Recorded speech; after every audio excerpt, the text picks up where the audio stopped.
In a small Italian village, there lived a kind and lonely woodcarver named Geppetto.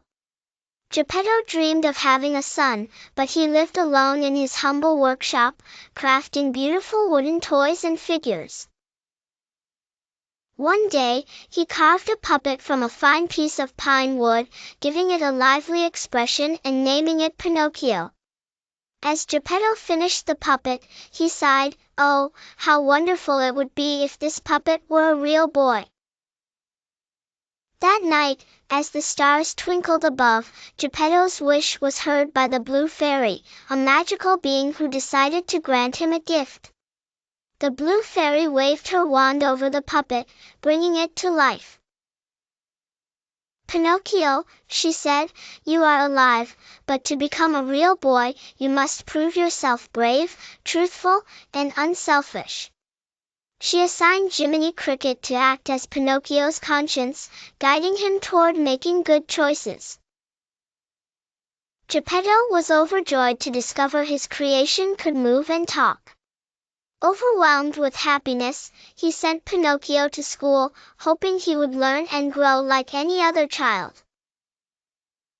On his way to school, Pinocchio encountered a sly fox named Honest John and his accomplice, Gideon the cat. They persuaded Pinocchio that school was unnecessary and promised him fame and fortune if he joined a puppet show. Pinocchio agreed and became the star of the puppet show. However, Stromboli was cruel and imprisoned Pinocchio in a cage, planning to exploit him forever. With the help of the Blue Fairy and Jiminy Cricket, Pinocchio escaped. Though he promised to return to school, Pinocchio was tempted again, this time by a mischievous boy named Lampwick, who invited him to Pleasure Island. The island was a paradise of games, sweets, and fun. Pinocchio ignored Jiminy's warnings and followed Lampwick. At first, Pinocchio enjoyed himself, but Pleasure Island had a dark secret. The boys who indulged in bad behavior began transforming into donkeys. Pinocchio partially transformed, sprouting donkey ears and a tail, before escaping with Jiminy. Upon returning home, Pinocchio discovered that Geppetto had gone searching for him and had been swallowed by a giant whale named Monstro.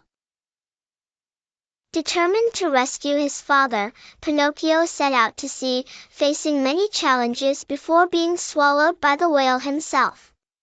Inside Monstro's belly, Pinocchio reunited with Geppetto.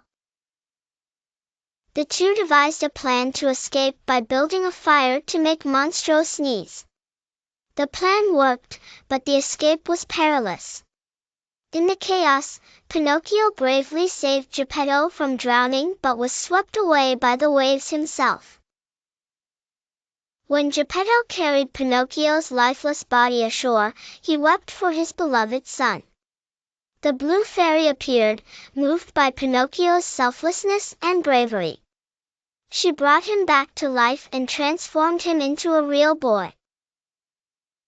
Geppetto and Pinocchio rejoiced, their hearts filled with love and gratitude. Pinocchio promised to always follow his conscience and strive to be good, knowing the value of honesty, courage, and selflessness. Pinocchio is a story of growth, redemption, and the power of love and integrity. Its timeless lessons continue to inspire children and adults alike, reminding us that our choices define who we are.